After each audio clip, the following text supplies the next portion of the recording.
continue to watch SOUQ News. Adenike Adeyemi, Executive Director of Faith Foundation. Keep watching SOUQ News. My name is Shepherd Michael Adewale Onofuye. I enjoy you all to always watch SOUQ News TV. Hey everyone, Majuli Obaje here representing Gigi. Keep watching SOUQ News, okay? Stay updated with SOUQ News. My name is Aton Keme. I am the head of MSME Banking. Please keep watching SOUQ News and stay glued to SOUQ News. I recommend that more and more people should watch SOUQ News because they deal with business news. Hi, my name is Amaka Wokolo. I am the director of the Faith Institute at Faith Foundation. Keep watching SOUQ News.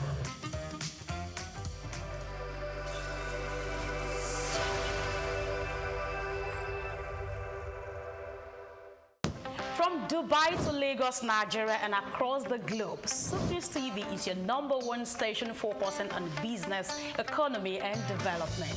With global digital reach, we connect Africa's sports to the world stage. Welcome to SOUQ News Television, and here we go beyond the headlines. From breaking news, in-depth conversational programs, to market analysis and indices. From policies affecting growth to unique documentaries, from live event coverage to bespoke productions, we deliver content that connects you to the world. At SOUQ News Television, we provide news surrounding business, economy, and development, infomercials and jingles that stand out, short and long-form documentaries crafted to international standards, independent production spaces with full technical support, special coverage for individual and corporate events, a special form of documentaries through our prestige package, Immortals, where we tell your story the way you'd love it, and business support services tailored for small enterprises. SOUQ News TV, powered by FemWatch Limited, also home to the Isle 95.9 FM Lagos and Kasua 99.7 FM Kano, and Emirate News Television Abuja, together forming Africa's trusted media powerhouse. Storytelling, coverage, and connection that matters. SOUQ News TV, your home for business, economy, and development.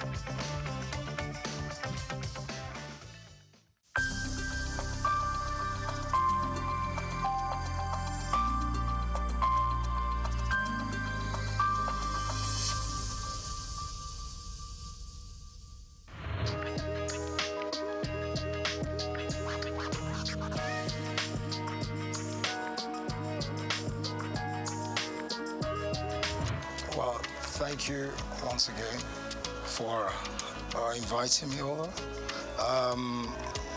What would I say? Just doing a lot of wonderful things all over the world, working towards development of humanity in the areas of most especially sports development, football management, football administration, and other businesses I'm involved in. So that's what I've been up to.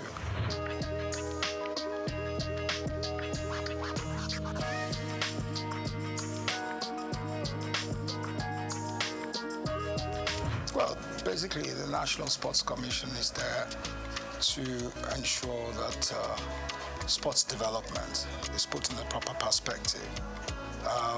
There are a lot of papers, a lot of policy papers, a lot of things that have been put in place. So they need to go into it, look at it, and structure something positive out for the development of sports in the country. I'm sure they have all what it takes to do it, and the zeal and the power to go ahead and put those things in place. So that's basically what they need to do. How the implementation is key. And I know, well, one way or the other, they should have the wherewithal to do it. So I wish them all the best.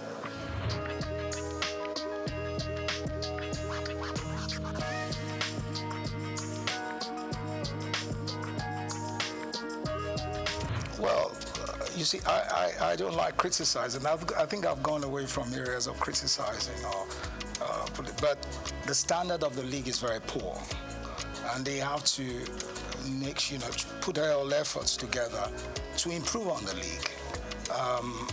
Also, the technicalities of the game, the manpower.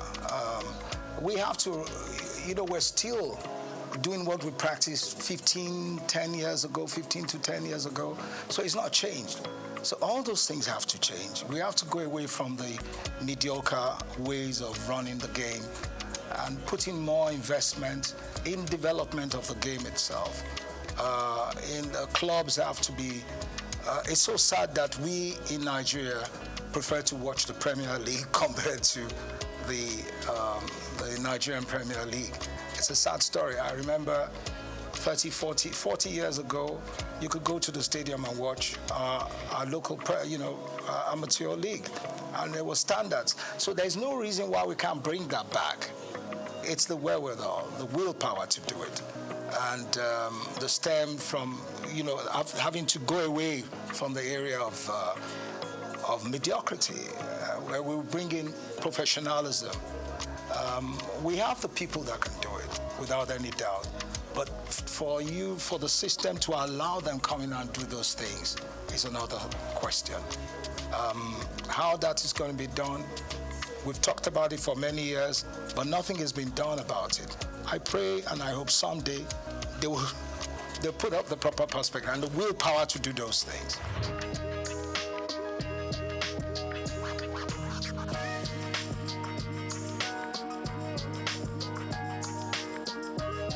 When it comes to grassroots football, we really have to start with kids from a very early age.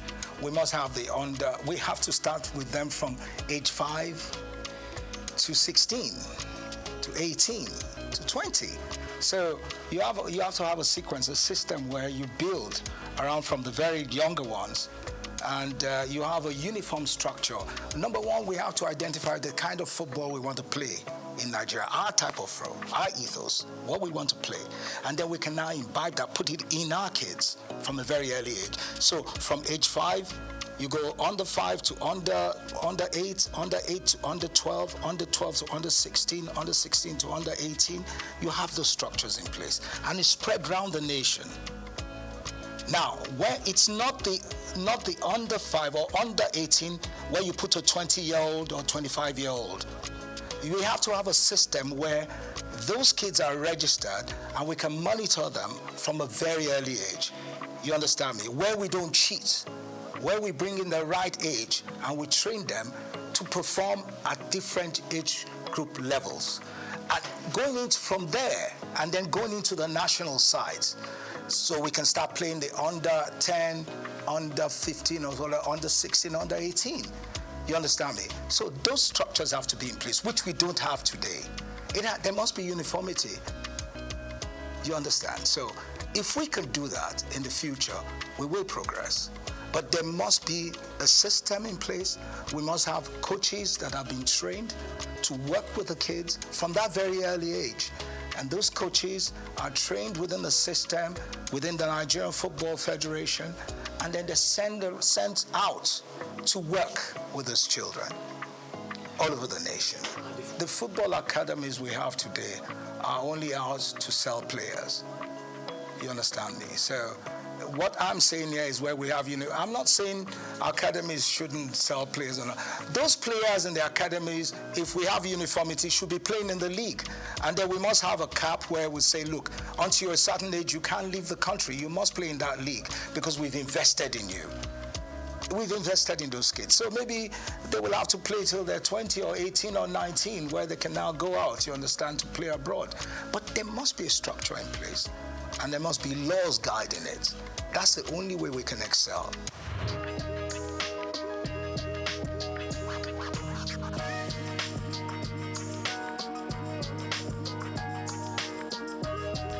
It also goes to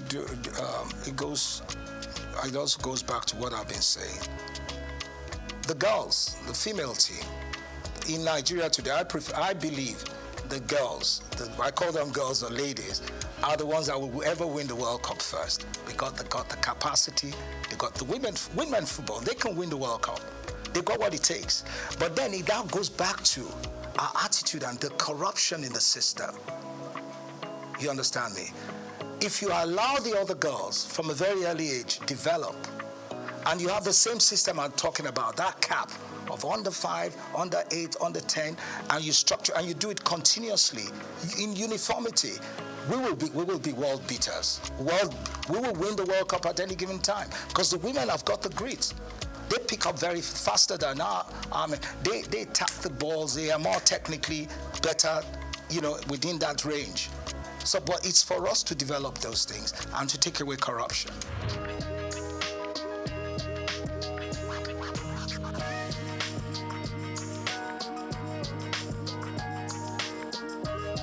First, when we talk about indigenous coaches, what coaches do we have? You see, if you don't have a competitive league, a highly professional league, how do you want to get good coaches? You can't get good coaches. The coaches, it's not that we don't have the capacity to build good coaches. We have a lot of talents in this country that can be world beaters, that could be top coaches.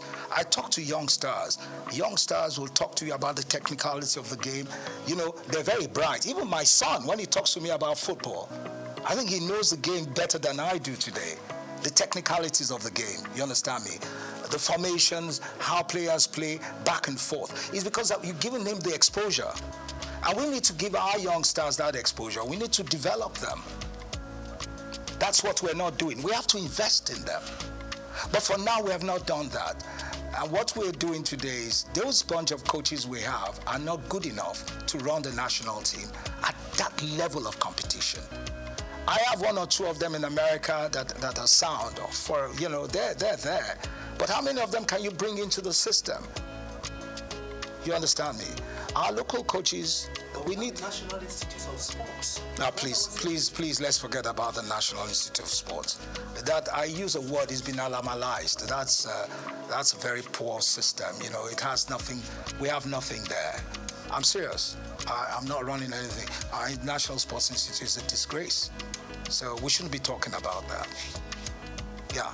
If you want to talk about a National Sports Institute, then you go to Australia and other countries and you see what it is. You see the standards. We don't have those things. Ours is archaic. Is it beyond redemption?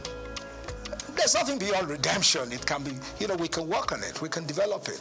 We just have a time frame, work around it. See, there's nothing we cannot do in this country. We got everything possible to do it. It's the wherewithal. Do we have that mindset to do it?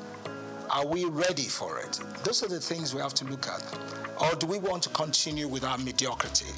But really, sincerely speaking, there's nothing impossible. We can do anything here. We've got great youngsters. We have to remove all this old, archaic way of thinking and then bring in a more modern, professional approach to things. So that's it.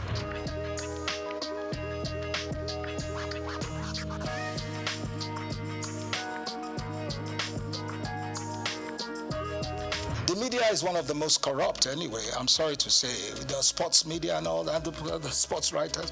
I worked in the system, I know how corrupt they are. Majority of them are corrupt. I'm saying it. They can challenge me, but it's the truth. Until we get rid of all those things, where our boys go and collect envelopes to write or favor people, we're not going to get anywhere. I'm not saying the press in general, but the sports writers are a disgrace.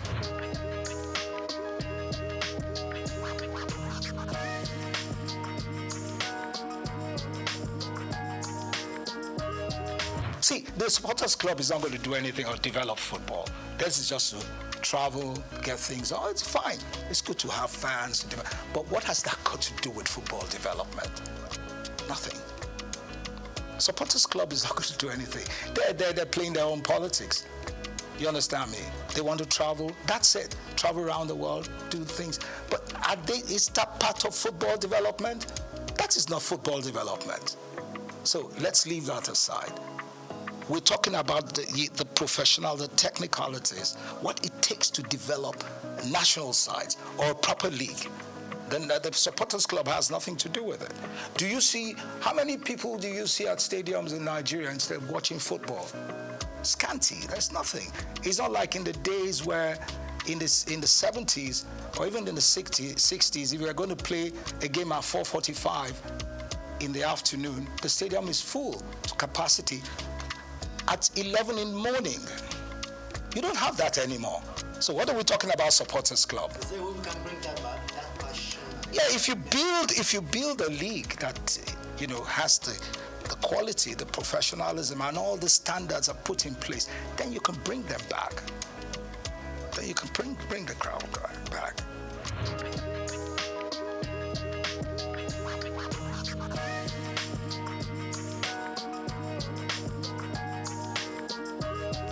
I think it's very unfair to call it lesser sports. All sports are tops. Yeah, it's very wrong to call them. They're top sports. Basketball is tops. Athletics is tops. It's very wrong. I think it's very unfair to call them lesser sports.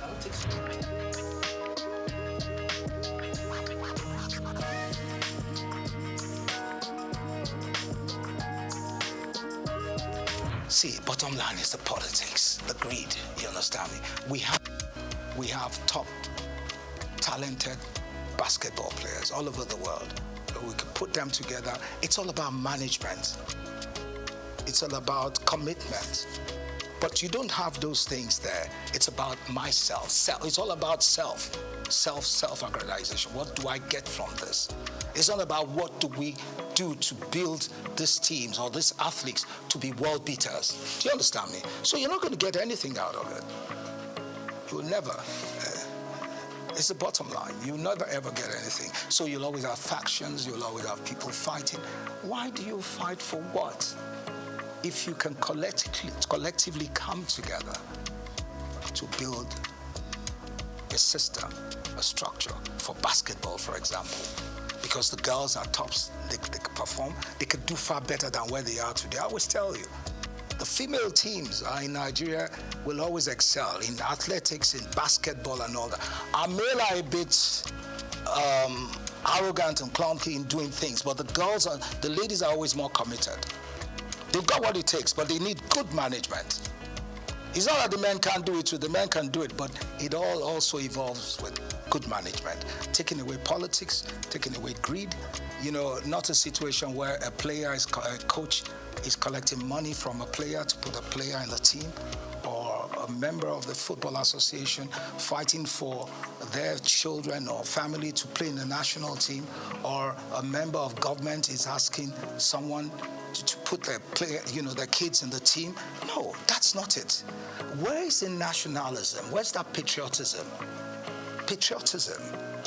I don't care where you come from. If you're good, you're good. If you're better than my own people, then my own people have to sit down and you let them, the others that can perform. Where would you have quota system in football? Where's that done? Do you understand me? So we have a lot of issues we need to resolve.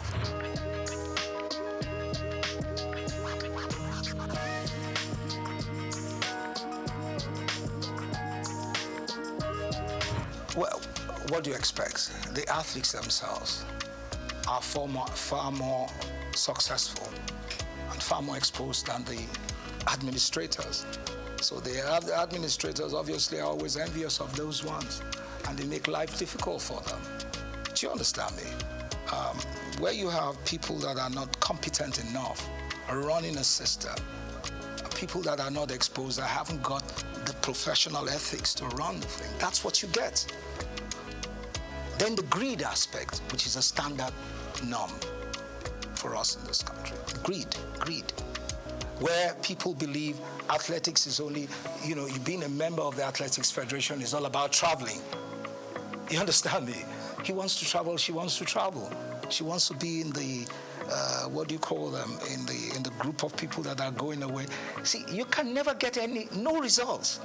They're all fighting to get something. Then they don't care about the athletes. They want to be in a delegation that is going to travel. Do you understand me? So that's basically it. They're not interested in the development. They haven't got the zeal. You understand me, sir? So once you don't have those things, you can never get anything right.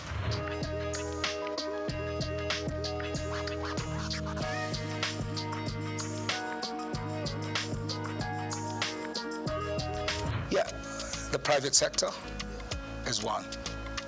The cricket has more because, government involvement is not as, I think you have more of the private people, interested private people that have gone to schools, top schools, that played cricket in those days. Those are the ones that are promoting cricket. So you're going to get results, you understand me? Because they're far more exposed, they understand what it takes. So the commitment is there.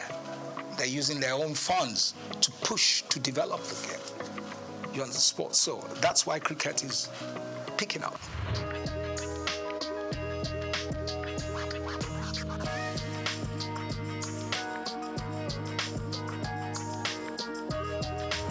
Oh, you mean the National Sports Festival? I think for now we don't really need that. We need to do more with the private sector. I think the new chairman of the National Sports Commission, he seems he's an exposed person.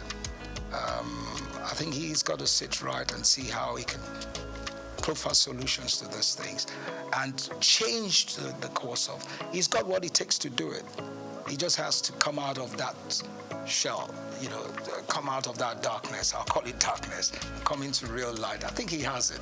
But National Sports Festival, I don't think we're ready. We really need that now.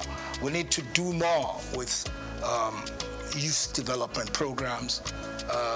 You see, a National Sports Festival in those days was more interesting because you had more schools, inter-school sports. And that is where the best athletes came from. We don't have that anymore. So first we need to build the school sports, schools, athletics and all that, build it to a standard and then go into national sports festivals. For now, we don't have that. And I think the National Sports Commission has to look into that, how they can work with the Ministry of Education and see how they can build that again. School sports. That's where you get the best. In those days, the best athletes, we knew those that will run, that will actually participate and run for Nigeria. We knew the ones that would do high jump, long jump, triple jump. We knew them, both female and females, from secondary school. You don't have that anymore. So where do they come from? Nowhere. So you have, like in those days where some schools will go and get mercenaries, pay for them to come and run. That's what you get today. So it's corrupt. Now, the Sports Commission has to work on that. It has to change it. I know they can do it. They just need to sit back and look at how they will change the course of things.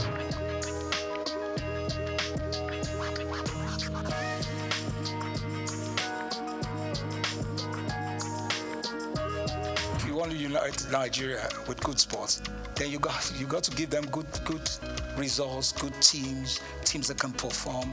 You understand me?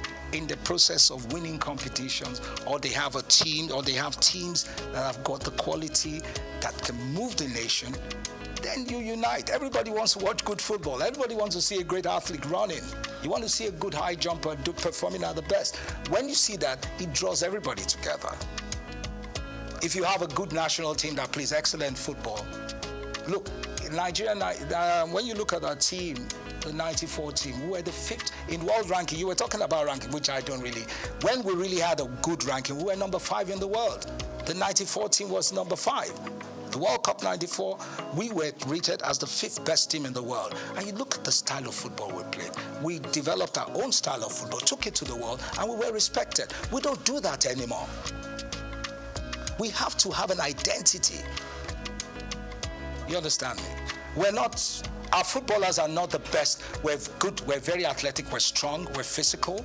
You understand me? We've got to build that kind of football. We are not as technical when it comes to techniques and all that, like the Europeans. But when it comes to the physicality, you understand me? We're better. When it comes to the physicality, the mental strength, we have it. So you have to build around that.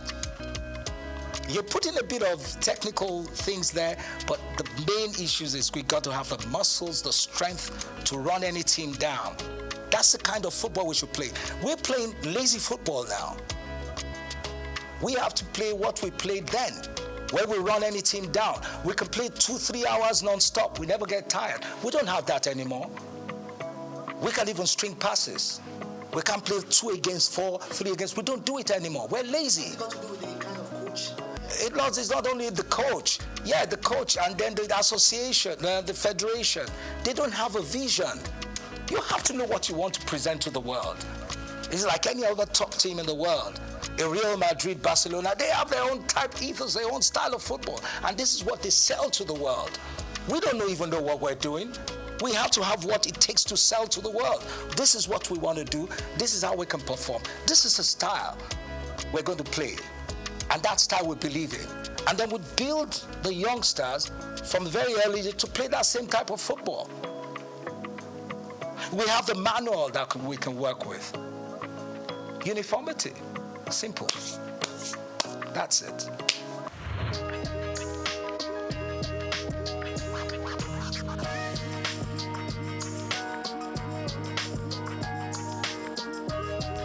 No, it's individual and the corporate organizations. They're not doing enough. Everything can't just be government. Today, you don't even have Nigerians pumping money into sports like they used to do that. I'm sorry, I don't want to digress, and I don't want to say what my father did. I'm not promoting my family, but I knew how he invested millions of dollars building the national teams. Yeah, his personal funds. You don't get those things anymore. Do you understand me? You have to see the '94 team was done outside the outside government. It was done by individuals. That was why we were successful. But you don't have those things anymore. You just have a bunch of greedy leaders and greedy individuals or corporate bodies. It's all about them and their family. They're not giving it. So how do you want the kids to perform? How? All the kids are out there wasting away. We've got great talents in this country, but they're wasting away because we're not helping out. We're not encouraging them. We're not building structures, institutions where you can build those, you can develop those kids. Yeah. So they're on the street doing yahoo, doing all sorts of stupid things. Yeah. Because there's no competition. There's nothing to draw their attention. You understand me? Until we do those things, we can never ever change. We can't get it right.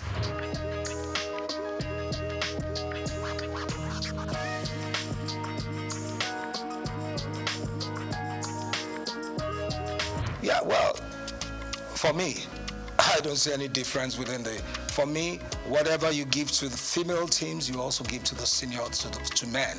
Because our team, our female team, at the world ranking today, we're tops, we're recognized. So you have to also allow, but for men, anywhere in the world, men always have an advantage. But doesn't mean the disparity should be so much. You give the ladies, I remember, when I was the FA chairman, I remember once the female team was in camp, and we went there in Ota. When we found out what they were earning, it was disgraceful. They couldn't even buy their, I'm sorry to say that, what you ladies use, your pads, you couldn't even buy it. I had to tell them, these are women. Why are you treating them like rubbish? They have to be looked after. Because they're going to need more of those systems because you have more wastage than men. Don't let me go into what I'm saying, but I understand. So the women have to be well taken care of. Yeah, simple. So you've got to give them what it takes. To strike a balance. You have to strike a balance.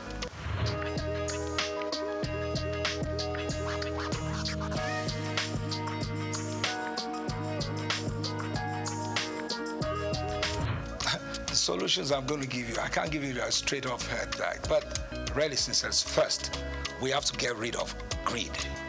We have to go away from all this religiosity in the system because religion has destroyed the fabrics of a nation.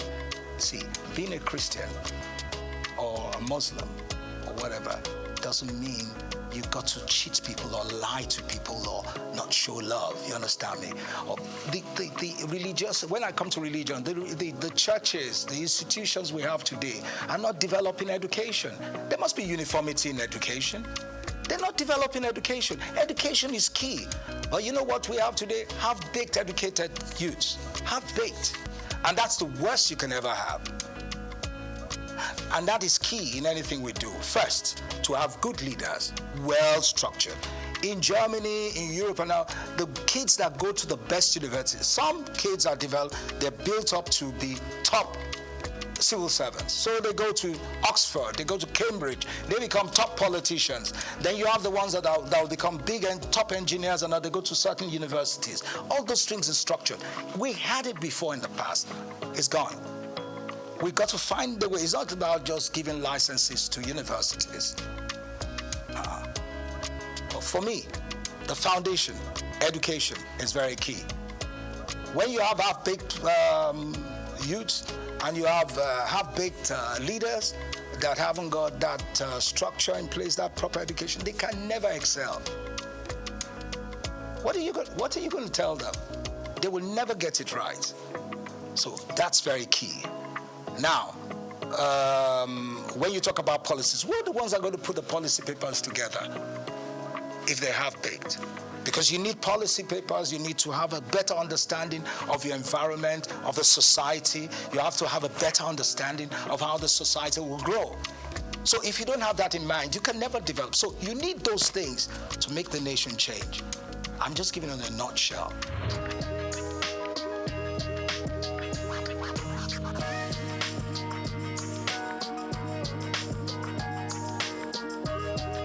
Yeah, you need more commercial, you need more private sector funding, you need more sponsorship, and then, like I said, you need more training. You need to train your coaches. Our referees are the most Nigerian referees. You don't see. Do you see any referee participating in any African Nations Cup? No, because and you're telling me it's the best league. That's the most corrupt league in the world because our coaches are not even out.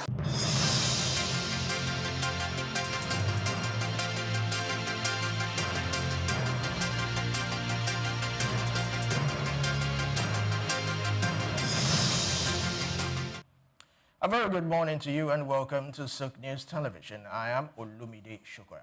The federal government has ordered immediate security reinforcement around all dormant oil wells and Ogoni land, River State, following a massive oil spill at the Yola oil field in Pan community. National Security Advisor Nuri Badu, who led a federal delegation to the site, described the incident as deliberate sabotage, vowing that those responsible would be identified and prosecuted.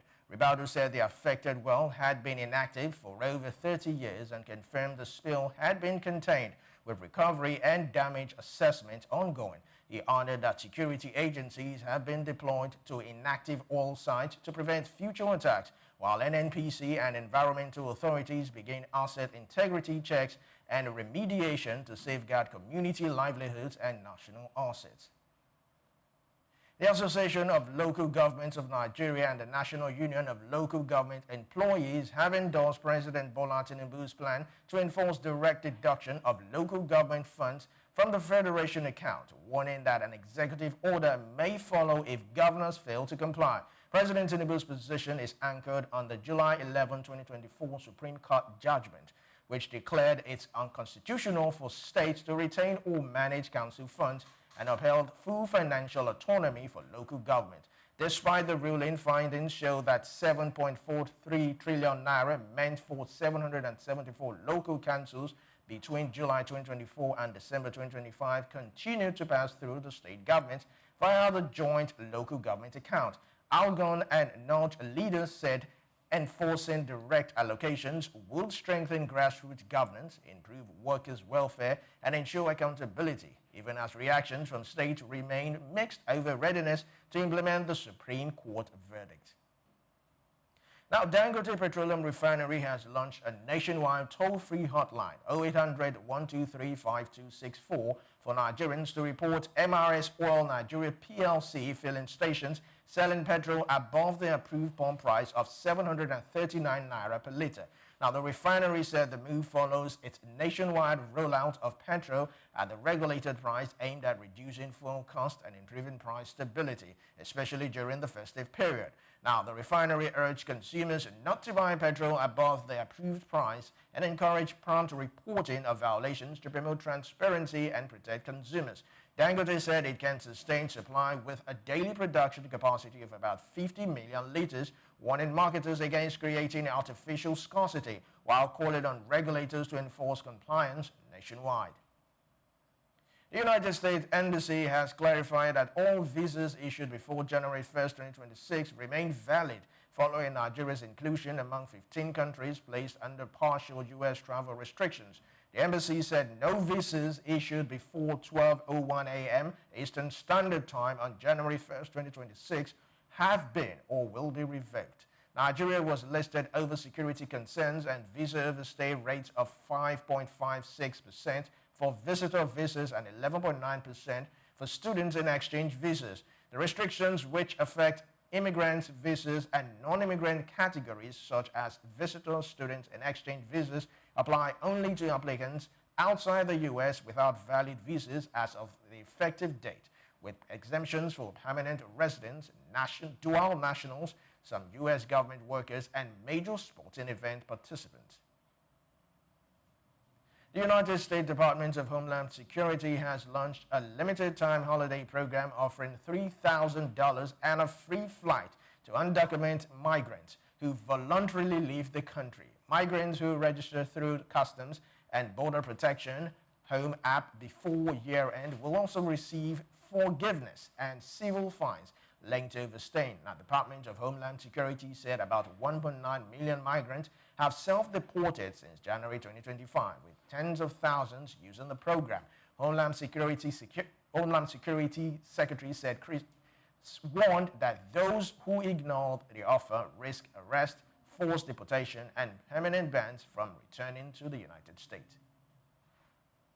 Many thanks for watching. Do want to follow us on all our social media platforms at SOUQ News Television. I am Olumide Shokoya. Coming up shortly is SOUQ Business Landscape. Do stay with us.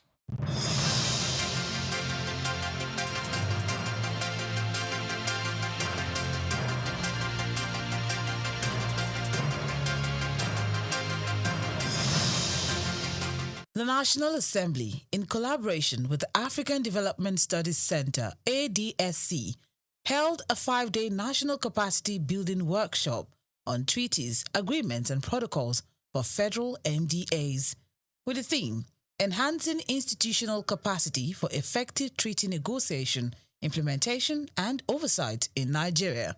Honorable Barrister Rabiu Yusuf, Chairman of the House Committee on Treaties, Protocols, and Agreements in the 10th Assembly, highlighted the importance of strengthening the skills of key government officials in treaty processes. At this particular moment of our country, we need a situation whereby all the stakeholders involved in external engagement with other countries, particularly state and the federal governments, and mostly MDAs of the at national level, to ensure that they are aware, they know what it takes, they know how it will be, and they know what it takes to ensure the institutionalized democracy and the legal approach as far as ratification, engagement, domestication of treaties. That is why the 10th National Assembly, under the able leadership of the Right Honorable Speaker Tajuddin Abbas, mandated our committee, pursuant to Section 12 sub 2 of the Constitution,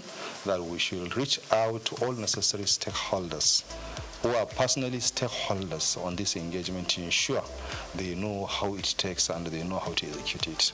Basically, that is the reason we are conducting this exercise. Actually, I think there is no point for me to deliver my remark at this time, because I'm very much aware that my remarks have been delivered instead of distinction. So in either words, I will just say I really sincerely appreciate your presence in this program, and I believe it will go far in helping the system, stimulating the system, and work for the Nigerian progress.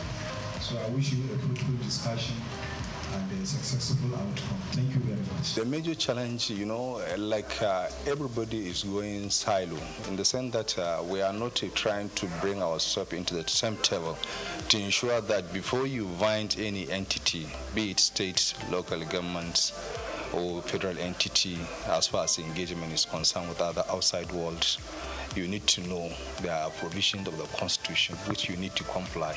Failure to comply with that provision of the Constitution, whatever you do, it will go to a nullity, invalid, and is inconsistent with the provisions of the Constitution.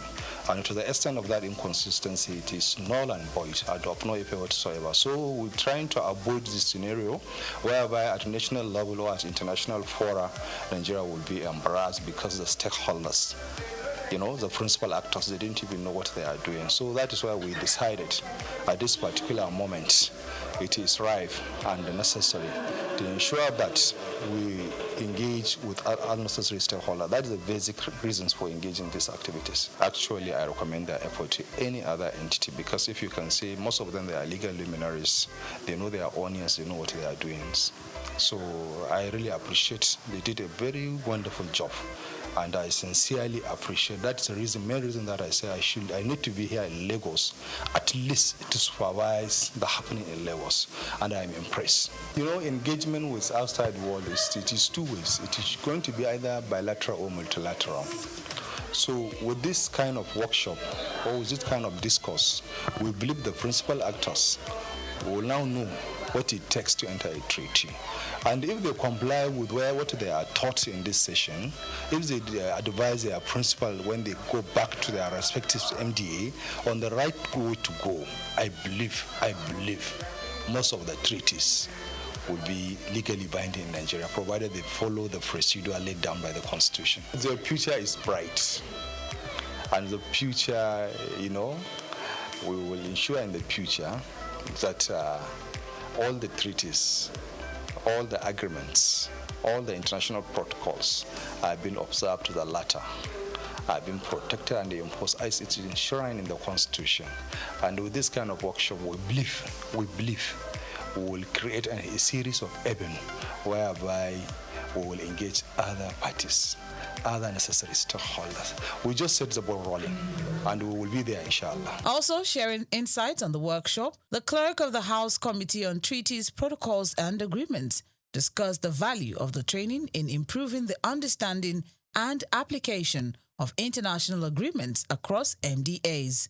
He noted that the engagement served as an eye-opener, equipping participants with tools for more effective negotiation and oversight.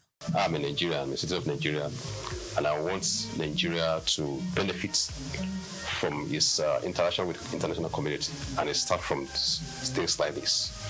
For us to be able to interact well, we need to know what it entails to engage in the international community. When we are talking about treaties, what does it entail to enter into treaties? How do we do that? How do we negotiate? How do we implement? How do we oversight as a parliament? So it is my duty as a clerk of the committee to advise the chairman and the committee members on how to go on all these issues, and also very instrumental to the organization of this workshop today. Our partners, the facilitators, are very, very excellent. We appreciate them, and it's also a collaborative effort between us and them. And so far, so good. What we have ensured so far has been fantastic. The participants are very, very impressed. I myself am impressed. And I also there are some things I'm taking home. For instance, now, Nigerians used to think before that our negotiators who negotiate treaties will just go abroad, go on tea party, shopping, but it's not more the case. By what I'm seeing here now, I can see experts, technocrats who know their honors, who take the bull by the horn and do what it's supposed to do. That one has been established. Even our facilitators can attest to that as well. Another thing is that the quality of ideas being shown and being given us here is very, very apt to our situation presently, so that we can apply in our situation in Nigeria. And going forward, if this lesson continues, it's going to impact a lot, because the MDs, many of the MDs are here, even state governments, like Kogi State Government is here, the SSG is here, the Attorney General of Plateau State was also here, and also some top directors in the federal MDA, they are here. So it's a high-class, high-level engagement workshop. We are in a political environment, I must tell you that. But we, technocrats, are supposed to be the advisors and movers of policies. So they don't need to bend. They need to stick to the rule. And I also to advise our government, our leaders, that as well as they are making policies, they should also consider the benefits, the interests of the country, not just politics. They should not play politics with it. They should consider the interests of the country first, and also the people. It's an appeal that everybody that has a responsibility to do, either in the public service, or in private sector, in government, do your responsibility as much as you can, in a good faith, in a sincerity. Don't put your personal interests above national interests. Ladies and gentlemen, good afternoon. It is my pleasure to be here to make the closing remarks on behalf of His Excellency, the Right Honorable Speaker, 10th National Assembly, Right Honorable Tajudeen Abbas. He has mandated me to deliver this goodwill closing remarks. We appreciate your time, your dedication, and your efforts in trying to attend this program and attentively pay attention to the discourse and the further issue being deliberated here.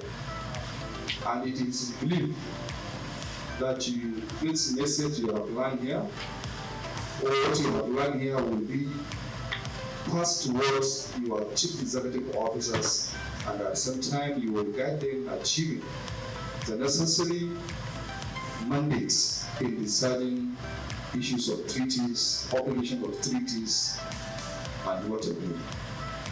So at this juncture, on behalf of the Right Honourable Speaker, we wish you a safe return to your various destinations, and we believe you will pass the message to all other necessary stakeholders. Thank you very much.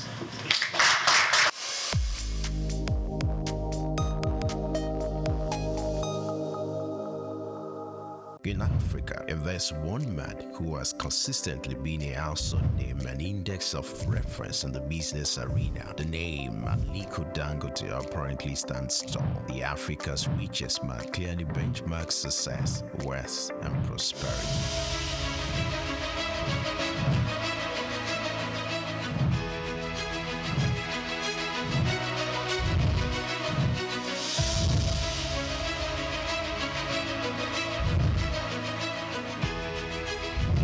His unofficial love and passion for business are quite phenomenal. These can be traced to his background. Born in April 10, 1957 to Maria Sanusi Dantata and Mohammed Dangote, his maternal ancestors were prosperous caravan traders under British colonial rule, and his grandfather, Alhaji Sanusi Dantata, was a commodity trader. Dangote's grandfather was heavily involved in his upbringing and helped ignite his entrepreneurial spirit. For Dangote, one would ever assume his wealth was handed out or easily channeled, being an offspring of Dantata, but his success didn't come through daydreaming. Dangote complemented inherited fortune with deliberate hard work and innovation to pave his way to the top. Those who knew Dangote while growing up would not be surprised at his outstanding success. At age 8, Dangote uses pocket money to buy sweets, which he and others sell for a profit. Everything big in life starts from little.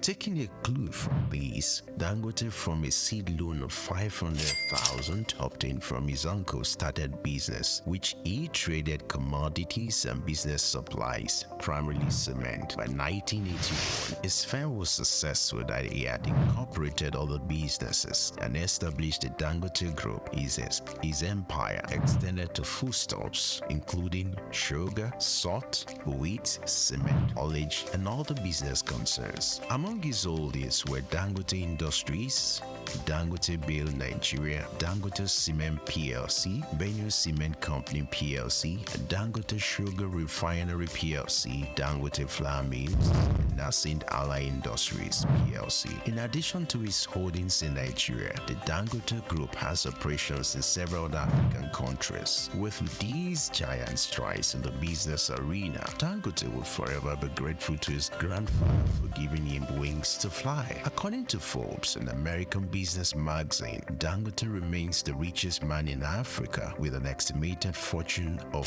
$13.9 billion. Dangote is one Nigeria, highly decorated with honors as well. His urine service and huge investment also got him both local and international recognitions. Like the Guardian Man of the Year in 2015, he won the 2016 African Business Leader Award organized released by the African American Institute, Dangote was cited as one of the top most influential Africans by the New African magazine in 2015, 2017, 2018, and 2019. He was recently conferred with the prestigious award of the National Order of the Lion by the President of Senegal. When it comes to breaking jinx, Dangote has it in full measures. He took his pioneering and jinx-breaking adventure to another dimension with the unveiling of the $20 billion refinery, widely adjudged as the largest single-train petrochemical refinery in the world. The refinery has the total capacity of 650,000 barrels of crude oil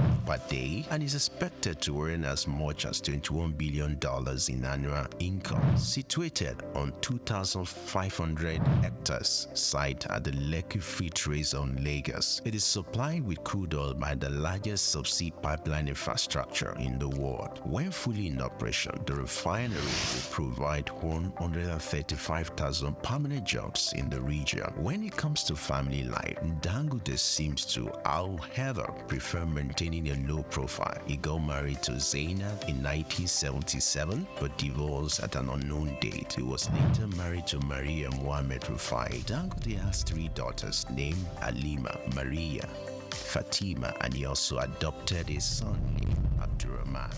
Dangote is one grounded authority that combines real intelligence with self-effacing demeanor, a persona that naturally makes kindness. Like an eagle, Dangote's foresight and unusual business acumen make him a rare to come by. Though he owns chains of business in Nigeria and across Africa, the quest by this uncommon risk taker to conquer more business territories may not wane anytime soon.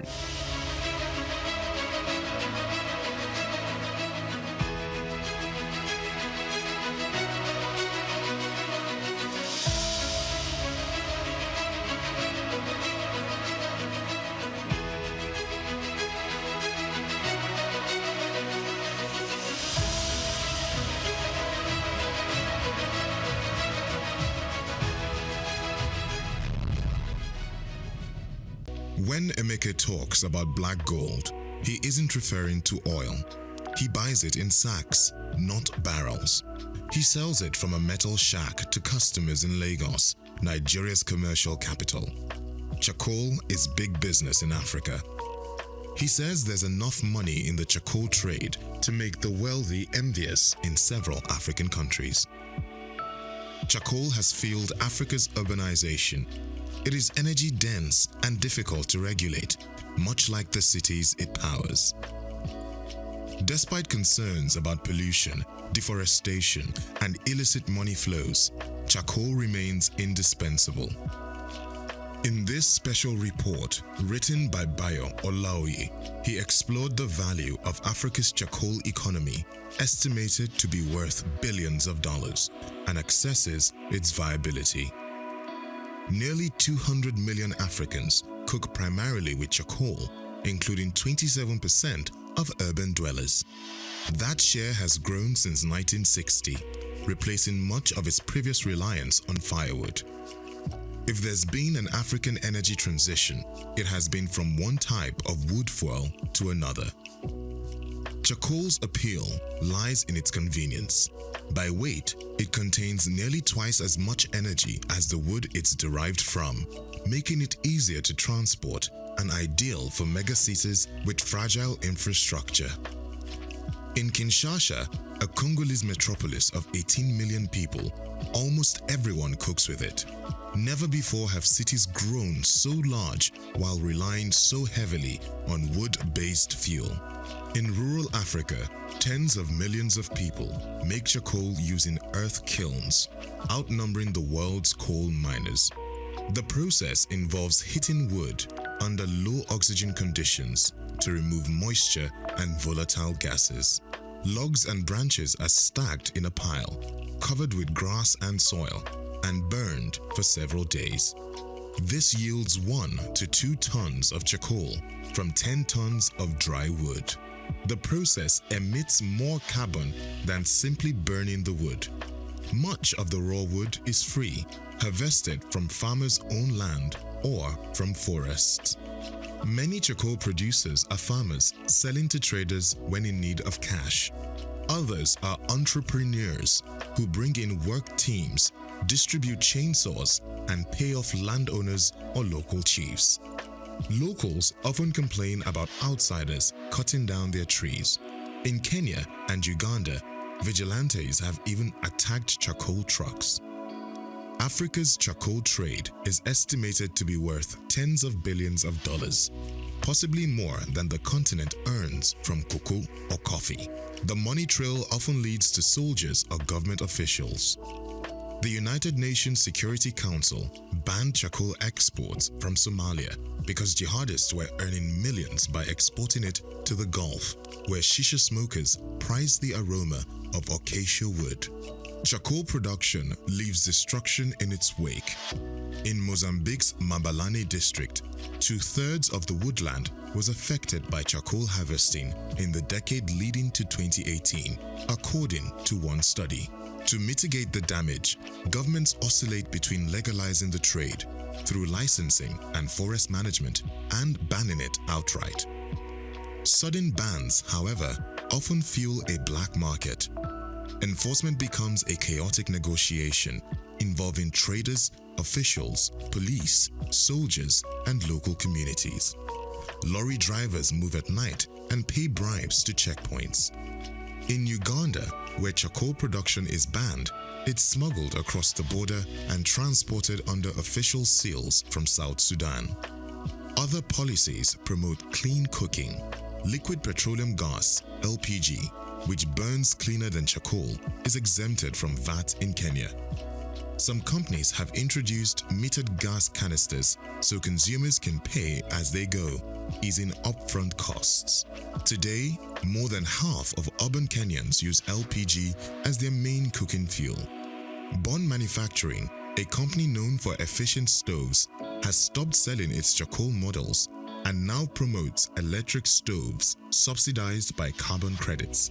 Experts say charcoal is on the decline in Kenya, though it remains prevalent in countries like Madagascar and Zambia, where alternatives are limited. Phasing out charcoal will have economic consequences. The trade is informal and decentralized, while gas is distributed through large firms and creates fewer jobs.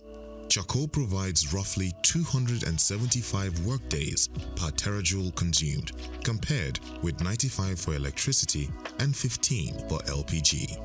Gas imports also strained foreign currency reserves. For now, most consumers juggle multiple energy sources. Charcoal production in Africa is still growing at about 2% annually. But one thing is clear: as long as there is the ghetto, there will always be charcoal. I'm Moyosore Adebi for SOUQ News TV. The Trump administration has once again thrust U.S. immigration policy into the global spotlight with the recent announcement of a new voluntary self-deportation program that offers a $1,000 stipend to undocumented immigrants who agree to leave the country on their own. This incentive-based strategy is a calculated shift from the traditional, more aggressive deportation measures and is already stirring debate among policymakers, immigration advocates, and the public alike.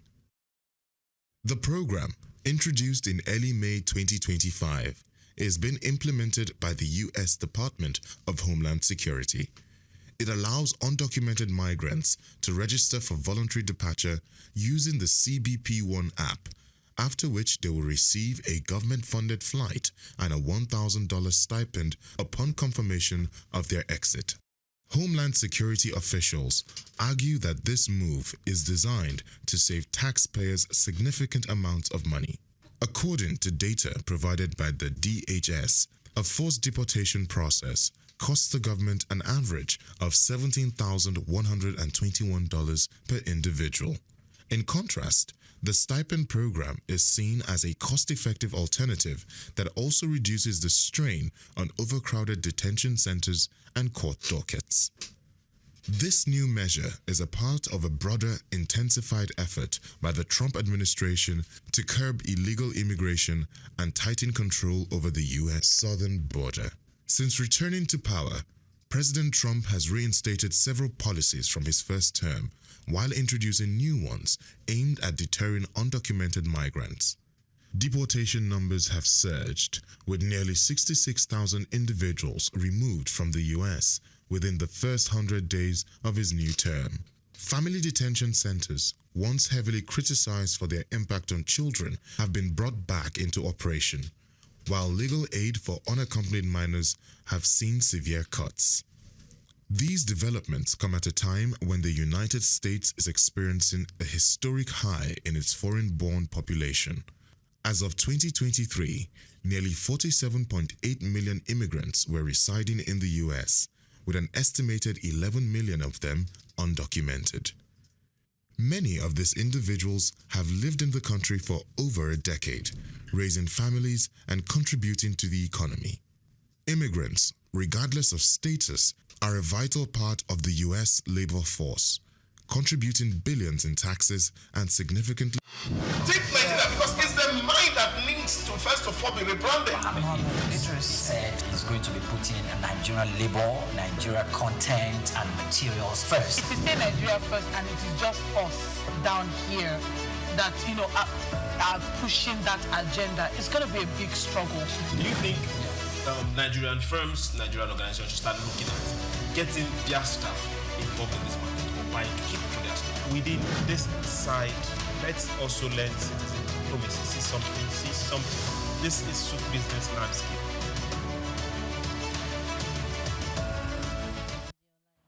Hello, good morning and welcome to your regular breakfast show. This is SBL. Remember, we say add a hashtag in front of it. This is SOUQ business landscape and we're reaching you from SOUQ News Television, live from Lagos. Beautiful city.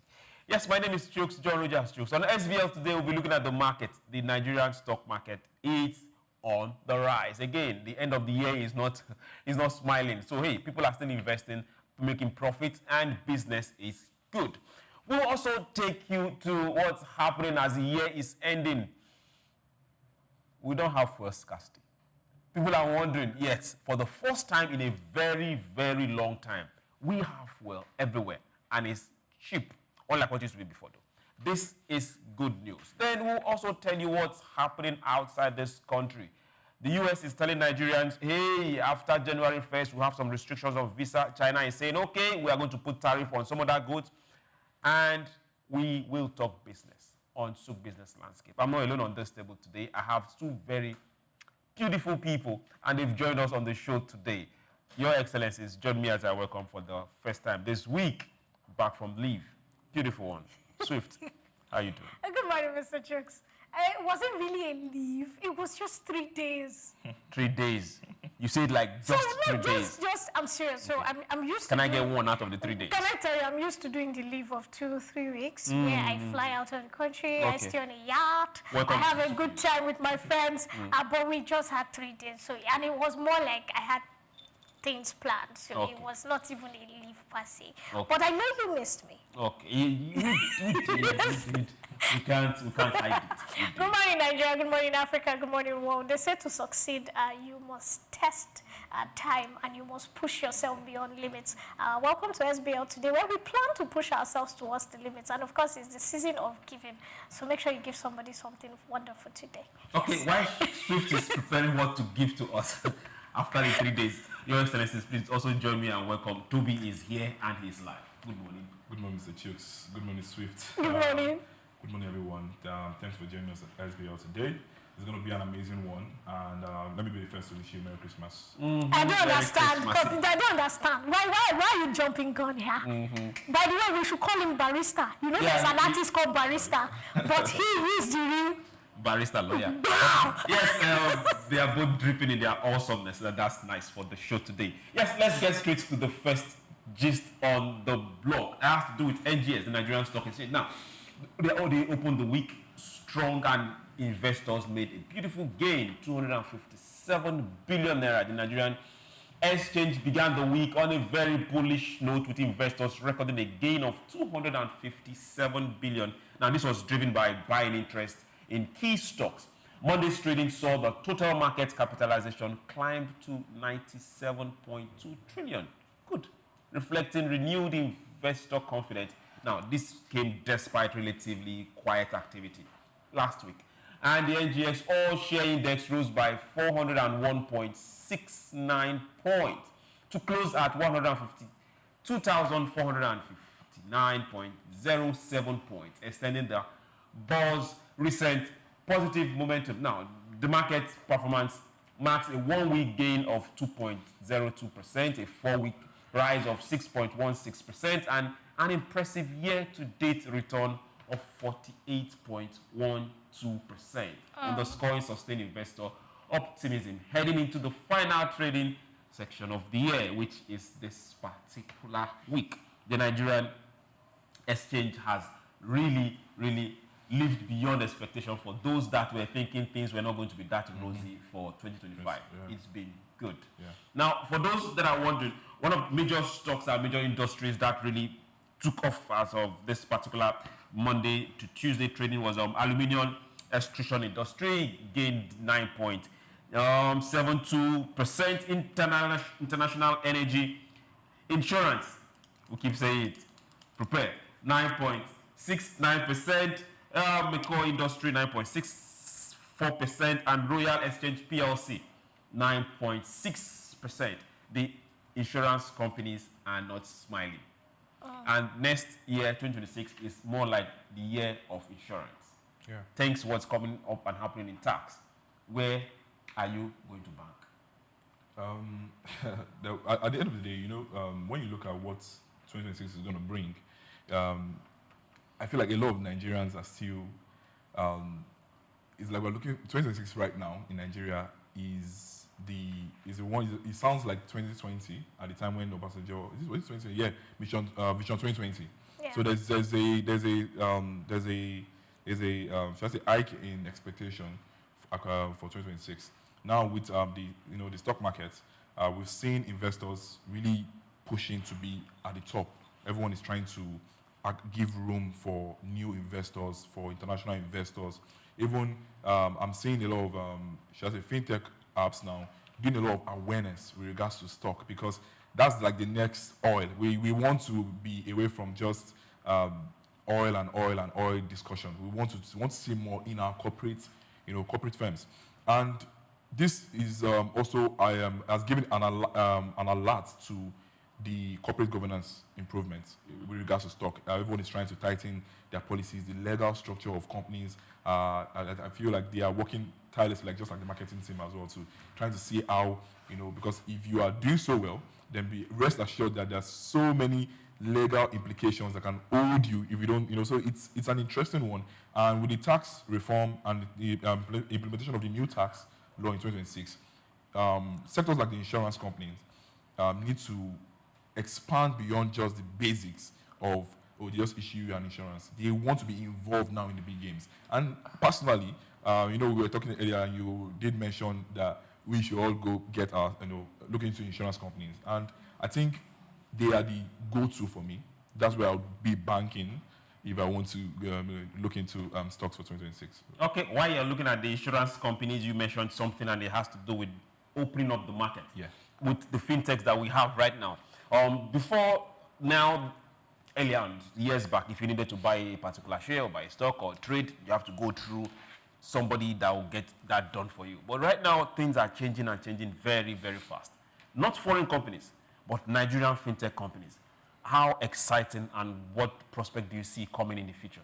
So you see, when you were talking, I was smiling because I was listening to an analyst, and it was like, you cannot take away AI from part of the success of the Nigerian Stock Exchange. That it is now easier for you to go online, use a couple of AI, and find out, okay, which shares seem to be doing well. And from time immemorial, I think since November, August, September, October, most of the AI analysis that, manufacturing will go, this will go, it has been hitting.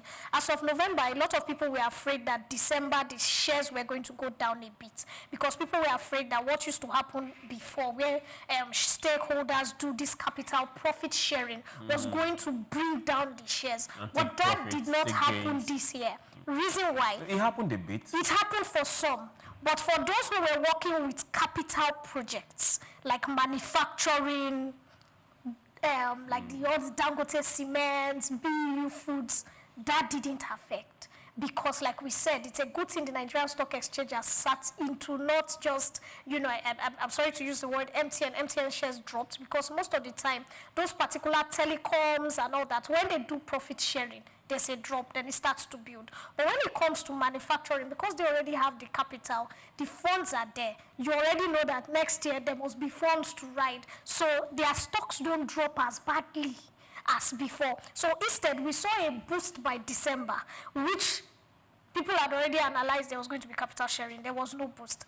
AI too had come out, which was one of the good things in November, because there were some AI apps and analysis, according to some people who deal in stocks. I don't deal directly. They deal for me. They said, AI had said it was going to be beautiful this December, that there was going to be an increase. And it happened. So apparently more people are putting investment. Also, we cannot look away from South Africa. Information reaching a lot of people says, you know, in those days, South Africa's stock market was the strongest in Africa. Right now, Nigeria's stock market, which has grown 50% this year. Their stock market is still the most capitalized. No, it's still the most capitalized, but ours is, we are running very fast to them. And from information reaching us, a lot of their big investors are also investing in the Nigerian stock market. We have more returns. Good. So the meaning of this is by next year, if we can continue with the reforms that is going on in Nigeria, and we can continue with the capitalization and building, taxation, more laws, and make it more transparent, we would see analysts are actually claiming that they will lose like about a 30% of investors to Nigeria. That's the claim, because of security issues in South Africa. So that's the claim. Now, yeah, we have security issues in Nigeria, but there are certain places that your business is safer in Nigeria, that you are not being attacked and your workers are not being robbed and all that. So let's push that aside. Of course, we have to also talk about the people who had the highest gains. We have to talk about the people who actually lost this year. Well, no, because it's not everybody that smiled to the bank. Yes, not everybody that smiled to the bank, but for companies that, as long as you're not going down, then hey, there is always hope. There's always hope. As long as the management keep opening their books, and just like you said, corporate governance is really enforced and the books are not shut, things can always get better. So what do you see for 2026? What do I see for 2026? Because I've learned to value what you say. What will you invest in? The stock market has grown 50%. Now, for those out there, let's put this out. This is not a financial advice. So, hey, always make your decisions. Yes. But for me, I will look at the insurance stock. Yes. I will look at the insurance stock. Especially the very small companies that have ability to merge with the bigger ones. That's where I will be looking at right now. For those that still like the big boys, the Seplat. Dino is looking at you with left eye. Yeah, because you know, I like what he said. You know, with the looking at the smaller companies, there's that hunger potential and drive. Yes. They're very intentional about wanting to grow. So the partnership structure is what would actually play out, because at the end of the day, the big guys, Seplat and the rest, would, and Wema Bank as well, would definitely. I'm surprised that Wema Bank, amongst all the banks, always pops up. Now, for those that are wondering, don't know why. Let me tell you this: if history it helps in the market, yes, Wema Bank is the name you're hearing, Wema Bank, but Wema Bank is as old as most people don't understand. Wema Bank is the Western regional bank. Yes. I give them the accolades. They do so well in, you know. And also, Wema Bank has and houses more than 70% of the fintech account. Minus fintech, they also house most of your manufacturing. So, okay, so Wema Bank, you are owing us. Oshobo, that's the truth. These people are more comfortable. You have a manufacturing hub. You are more comfortable with banking with them. So automatically, they are giving out loans. They are partnering. They are having shares in many of these manufacturing. So they are standing pretty. And they don't make a lot of noise. So they don't use as much money as the other banks use for PR and all that. Instead, they are doing the underground work. And they have also been able to meet the local woman who doesn't speak so much English and is bringing from the farm. So how they have been able to do a Tiwani, you know, there was this, the Northern Bank, I don't know what's happening to them, but they decided to run a 0%... Bank of the North has been sold a long time ago, so hey. So there's one now that they are Islamic doing, Bank? yes, but they are not doing profit. They don't want profit. I think that if they were doing the profit, they were giving out loans on a 0% to some extent. Hold on to that. That's now, for PR. Non-profit banking doesn't mean that the bank is not making profits, please. No, but at least compared to other banks. Yes. So that will not, they won't be as strong as a bank who is not lying about making profits. No, they are not lying. They are not lying. It's just that their loans are from the religious angle of it. They give out loans without 0% interest. But they do other forms of business to make profit. They are not for that. So that 0% have to make money. Yeah, so that pay salaries. 0% profit, of course, it would not, your shares will not be as high up as, you know. So of all the whole mentions we did today, Wema Bank, you heard your name, so hey, you will get our invoice. We'll go to our next story for today, and it still has to do with good business. Nigerians in diaspora chambers. Yes, there is one. They are launching investment platform for diasporans, that the Nigerians that live outside Nigeria. Diaspora Chambers of Commerce has unveiled new investment platform tailored to Nigerians living abroad. They are aiming to facilitate structured and secure engagement with the country's emerging markets. At the official launch in Lagos on Monday, themed The People, the Business, and the Future of Emerging Markets, the Chamber introduced 8 perspective projects open to diaspora investors. The organization president, Mrs. Patience Key, good name, said the initiative is designed to give diasporans safe, credible avenues to invest in Nigeria's economy and economic growth. She emphasized the importance of bridging the gap between Nigerians abroad and local opportunities. Now, this is what we've been clamoring for a long time, with emphasis on safe investment. Investment you know you can control, and you know that nobody is going to wake up one day and tell you, bust. We are far away. So how can we expand on this? How can we get people to open up and get to know that opportunities abound and they are safe? Well, from the legal side, we are talking about repatriation rights. We're talking about dispute resolutions, because these are very core or they are integral discourse with this kind of structure. It's very important. And again, you know, earlier I said 2026 is a very focused year for the government, and the people are very involved with 2026, because whatever happens in that year, this time around we understand how it affects us, whether you are in Nigeria or outside Nigeria. So with this, it calls for transparency, it calls for diligence, it calls for efficiency, because at the end of the day, we've seen a lot of, especially with the real estate side of investments, we've seen a lot of people cry out or call out real estate companies, oh, I was scammed and this and of that.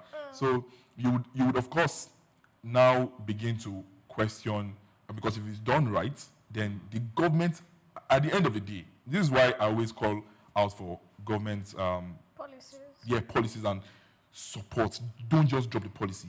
Support, be part of it, because you are at the end of the day, government is the end user or consumer of this structures. There's a lot of benefits from this things. There's a lot to tap from this thing. So if it's done right, and you know, they put in the legal framework that guides and puts everyone in their positions, then I think it's a good one. Okay. Now, you brought up this particular sad side of it. Earlier this year, before even the advent of the coastal road, we had issues with estate developers that before we talk about estate, can we just first talk about the investment and we'll come to estate? Before we talk about it, because I don't want to run that estate, those people, I'm sorry, they are a throne, and I don't want to go to that aspect. You don't need to go there. I want to talk about the diaspora investment. That's where we are going to. Hold on. Okay. Now, see, for those particular people that invested in those estates, that at the end of the day, nothing came out of it. Then the coastal road came up and issues came out of it. How can we start seeing more clarity when it comes to businesses they can invest in? It wasn't the real estate. Good. Before you start that, that's what I said. I didn't want to dabble into that for now. I'll come back to that question. But there's something I want to assess since we are talking about investment from people abroad. We will know that there's going to be a lot in 2026 because Adebayo Ogunlisi already opened the shop. He owns an airport or a couple of other big businesses, and he came to Nigeria and met with Mr. President, and he said, look, they are working on renewable energy. They are coming into Nigeria. They are looking at manufacturing. They are looking at this. This has already promoted Nigerians in the diaspora to think about business. Now, when he came, he didn't talk about real estate. That's why I said we'll come back to that. He talked about projects that, to a large extent, if it's done right with government policies, you can't be scammed. Renewable energy is one of the things that the Nigerian government is putting in a lot. Manufacturing, building structures that can last. 2 days ago, Dangote came out to say, look, if you can buy a Bentley, you can build a refinery, meaning you can build a manufacturing hub, you can employ people, you can put jobs. So they are taxing the Nigerians in the diaspora that don't just be looking at buying a house for yourself. Look at building a business that can last the test of time. The government right now is building policies to build business, to encourage business owners. Come and put something in Nigeria that is going to last the test of time.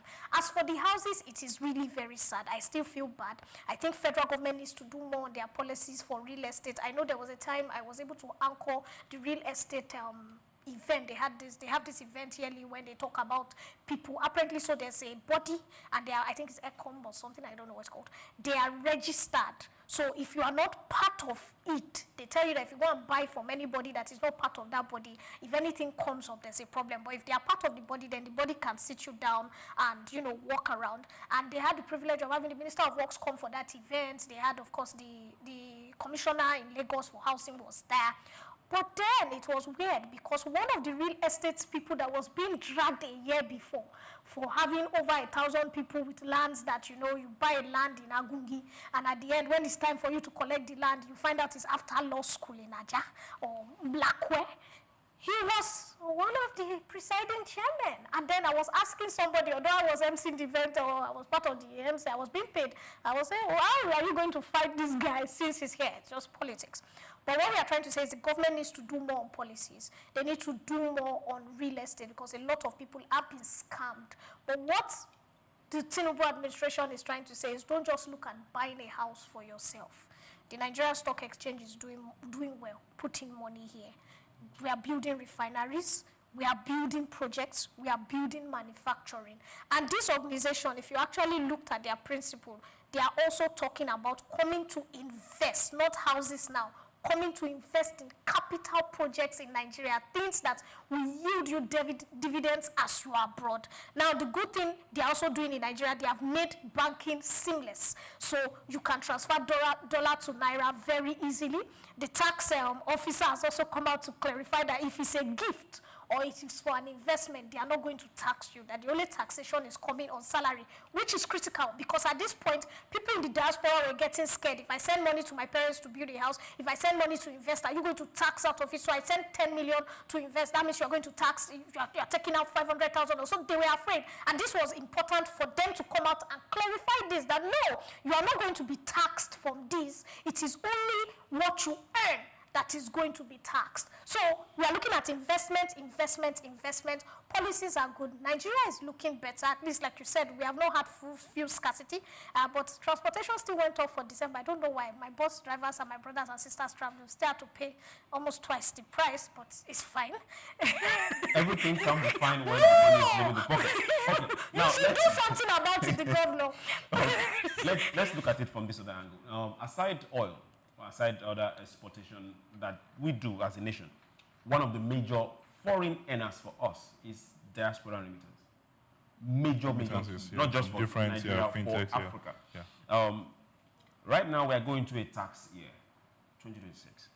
And we are also looking at this particular citizens of ours who reside outside this country to not just send monies, but invest in viable businesses.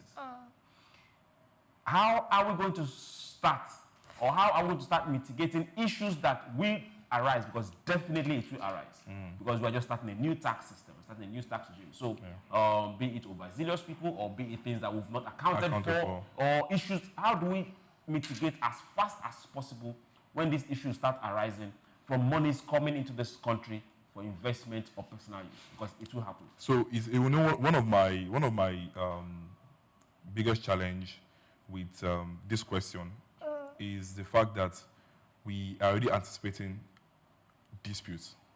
Why don't we start to? That's why I like the tax chairman. He has been on a roll trying to put out awareness, because it's very important. Can we all get in line to understanding what, how we fall into the tax brackets, what can be taxed, what cannot be taxed, how, because if you use PayPal, for example, if I send you money from the US using my PayPal account, and I don't, you see that information of that transaction remark, it's an information to safeguard your money, to give an instruction to the third party, to the company that is sending the money out to you, that this is what this money is for. It helps to track information. It helps to put up data, and because we are a very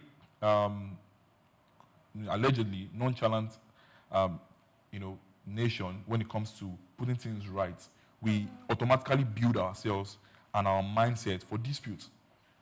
So that's why I'm just addressing where you just the question you asked. So what happens? Why can't we start looking at people in diaspora or Nigerians in diaspora, looking at how they can get much awareness or knowledge about what the tax is first, and then when we do that, then you can understand what's right. That's why I said at the beginning that if we bank on knowing fully well how Nigerian justice system is, if we bank on what the dispute will look like, putting things in place for disputes, we will not finish. You understand? So let's us as a Nigerian nation, or as a nation to say, sit back and understand this tax first. Whatever you don't understand, there's so many tax lawyers out there. We bring some of them to the show to discuss these things. There are so many resources out there to know what it's like for your investment as well. So because it's difficult when you're out there and trying to follow up on a dispute. And this is me telling you facts as a lawyer, because if you say you want to start pushing these things, it's going to take a long time. So why don't you understand this first, and then you know where you can put in your money? Let's deal with that first. If not, understand it first. Good. So now we are trying to allay your fears and tell you, like he said, understand what the tax regime is. We are done understanding. I have something to drop. I'm so sorry. That's what we are here for. We also want to talk about the fact that the diaspora movement, according to statistics, is a good one to limit borrowing by the federal government, and this is why it's critical for. When you say limit borrowing, how do you mean by limit borrowing? Now, when they are coming to invest, they are bringing in hard currencies from different countries. You're looking at China, America, Europe, UK, and so if they are investing properly, so you're having people come, like the Ogunleses, come and invest in oil and gas, it will reduce the federal government saying we need to take a loan of 300 million or 300 billion from World Bank or whatever. The money they are investing doesn't belong to the government. That's what I'm saying, to put into this. Because these investors who are coming with hard currency, it will reduce federal government wanting to take loans if the investors are open to coming, especially the big investors, like I gave instances of the Adebayo Ogunlese. So those are one of the things people are saying. People are also saying that part of the US thing... Is it what people are saying, or what is... What is in the market, what people are saying. There's also, me, I love my, what do you call those things that they come around like, I can't just pick the name, that somebody's trying to sabotage us. Now, they are claiming that part of the US reforms and the screaming about insecurity in Nigeria was to reduce the number of people that were coming into the country for Dirty December. Last year, we saw how much we made. A friend of mine was at the airport. He came in from US a week ago, and he was talking about the fact that there were a lot of seats that he didn't buy because they had told him that a lot of people that don't have their papers complete or they have not, nationalized, they are going to be afraid because all those information were going that you could come to Nigeria for December and you won't be able to go back into US. So all these things were, in quotes, to limit the kind of funding that is coming into Nigeria, because US noticed that the last time there was this kind of crowd, it kind of almost shook the dollar rate for a bit. And let's be honest, every superpower doesn't want their dollar rate to the naira rate shaking. So this is another good thing about the diaspora people coming. It is just for Nigerian and the country. I know Chooks, you're coming for me, but I'm waiting for you. It is for us to put in more policies, secure Nigeria, make it better. The airports were full. More people came from dirty December, and this comes, we have to give it to the Commissioner of Culture, the Commissioner of Culture in Lagos, Minister of Tourism. They did a lot of things to showcase Nigeria that, look, this is a place to have fun. This is a place to come to. This is a place that when you've made your money, which is what happens in China and India, come back home and enjoy the holidays. And so if we do more of this, there will be more investment, because when people are coming, they are seeing investment. They'll be able to put in more money, and that's bringing money into the economy. Anything that is bringing money into the Nigerian economy right now is what we need. Okay, yeah. Go ahead. Judge, just before we go, it's very important that we're talking about diasporans looking to invest. Please, this is how will I put it? It's personal. Yes. In the sense that I'm more of the real estate side, and I have a lot of friends that are lawyers, and we preach the gospel of land search. We preach the gospel of compliance. It's very important. Investment is not just about sitting down on your laptop, having 3 screens, and looking at what the greens and reds are. There are people that are experts that can give you expert opinions on what it looks like, because you're not in the country. I can decide to say, yeah, you don't have to be in the country anyways, but there's a place of expertise. As a lawyer, as an accountant, as a forex trader, you need people that you can trust with these, opinions before you go into it. So, because like you mentioned, I personally don't like, as much as I am a lawyer, I focus more on teaching people first, guiding people before we get to disputes, because dispute can take, how long it can take, and it's frustrating on the results that you're trying to get. So why don't we even try as much as possible to guide people first? So please speak to your tax lawyers, speak to your accountants, speak to your trade experts, and before you get your money into the system. But trust me, it's going to be an interesting year for anyone looking to invest. Okay. Now, for everyone out there, brothers in diaspora, just know that this is that particular cow right now that everybody wants the beef, and you are invited. Hey, fear not. Like we say, fear not. But the most important thing, always do your due diligence. That's very important. And also, don't be afraid of dispute. Don't. If you are, then you can't get into business. Ask Dangote how it's been. You have to be ready for it. We will grow this country together. It's ours. It doesn't matter where you reside. It's still yours. So, hey, we always understand nobody's more Nigerian than you. We're going on a very short break, and when we return, we'll go to our next story. Don't go anywhere. Take Nigeria, because it's the mind that needs to first of all be rebranded. Idris said he's going to be putting Nigerian labor, Nigeria content and materials first. If you say Nigeria first and it is just us down here that, are pushing that agenda, it's going to be a big struggle. Do you think Nigerian firms, Nigerian organizations should start looking at getting their staff involved in this market, or buying to keep for their staff? Within this side, let's also learn citizen diplomacy. See something. This is SOUQ business landscape. Two widely used and deeply troubling terms dominate discussions around Nigerian emigration: japa and brain drain. Japa, a word that has made its way into the Oxford English Dictionary, means to leave Nigeria for another country, often Europe or America, in pursuit of education, job opportunities, or better economic prospects. It also connotes to escape or to flee. The second term, brain drain, refers to the outflow of skilled professionals, doctors, engineers, academics, and more, leaving Nigeria to contribute their talents to other nations. As a patriot, one might argue that both terms evoke concern.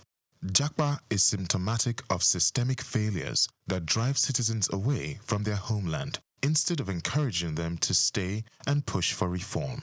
As authors Daron Acemoglu and James Robinson emphasized in Why Nations Fail, governance thrives under civic pressure, If the youth and professionals flee, who remains to demand accountability and enforce positive change? Likewise, brain drain depletes the country's human capital.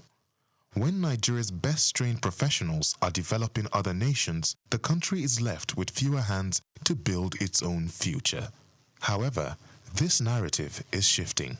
As Bayo Olaoye explores in this special report, there is a compelling case for viewing the Nigerian diaspora not as a loss, but as an economic powerhouse. From brain drain to brain gain. Recent figures from the Nigerian Medical and Dental Council show that only about 27,000 of Nigeria's 71,740 registered doctors currently practice in the country. Thousands of Nigerian doctors, nurses, and health professionals now work in the UK and the US, contributing significantly to those nations' healthcare systems. It's a trend seen across professions, from teachers to tech experts. Critics argue these individuals should be at home, contributing to Nigeria's development. Yet, the picture is not so black and white.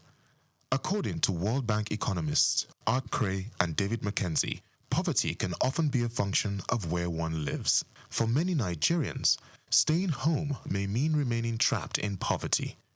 In that context, emigration is a rational choice and often a necessary one. Furthermore, the idea of brain drain has evolved into brain circulation or brain gain. Many Nigerians abroad are returning with skills, capital, and experience to invest in the country. Even those who don't return still give back. As Dr. Segun Aganga noted in Reclaiming the Jewel of Africa, diaspora Nigerians do not have to physically return to make an impact. Diaspora remittances, a lifeline for millions. Diasporans are sustaining the Nigerian economy through billions in remittances. Between 2018 and 2020, Nigerians abroad sent home over $65 billion, accounting for 4% of Nigeria's GDP. Take Nigeria because it's the mind that needs to first of all be rebranded. Literally said he's going to be putting Nigerian labor, Nigeria content and materials first. If you say Nigeria first and it is just us down here that, are pushing that agenda, it's going to be a big struggle. Do you think Nigerian firms, Nigerian organizations should start looking at getting their staff involved in this market or buying to keep for their staff? Within this side, let's also learn citizen diplomacy. See something. This is SOUQ Business Landscape. Welcome back. It's still SOUQ Business Landscape. Remember, you can join us on all social media platforms. All. So just go there and look for SOUQ News Television. Let your friends know that we are live. Remember, hey, send us a message. Drop your comments. We will get to talk about it. And hey, don't always try to sound nice. Speak your mind. Nobody's stopping you from speaking your mind. At least you can hear what SOUQ is doing. You said? We can sue for emotional damage. Information is such a very big thing now. So lawyers have to feed. Everyone is suing everyone right now. Now let's get to our next story for today, and it has to do with engineers, AI. African engineers are urging ethical AI use amid security threat. Now, engineers across Africa, they are calling for ethical deployment of artificial intelligence as technology is expanding into sensitive areas like security, forced labor, and human trafficking.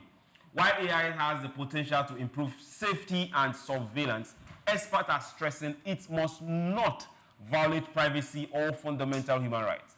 The concern grows as governments and private firms adopt AI tools in regions grappling with insecurity and vulnerable population. Nigerian software engineer Ayotunde has also deployed commercial systems used by millions, said that the issue is both personal and technical. He now focuses on AI-driven solutions to combat security threats and human trafficking, advocating for responsible use that prioritizes human dignity, that's very key, and transparency. We have seen people go beyond what normally is a norm for we Africans. We are conservative people, we are industrious people, and we don't fall into categories of doing things that we just can't openly speak on air. We've seen AIs that pick up people and just take off clothes off them. Yeah. It's out there. We've seen AI that you take somebody and you can directly loop and make the person do or say things that is not the person, and you just go and post it out there. We are getting into an election year. So this is prior warning. That is not everything you say you take at face value. Yeah. Always try and make some confirmation. Then for we saw the owner of one of the biggest media, or the GM of one of the biggest media houses in America, have to resign because a video was doctored of Donald Trump saying something that he never said. Oh, well, please, if you want to say things with the BBC.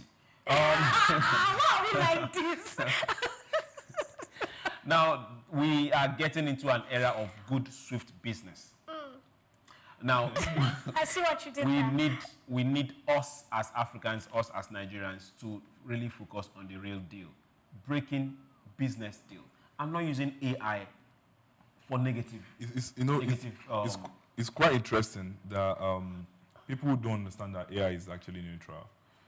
It's not neutral or not natural, whichever one.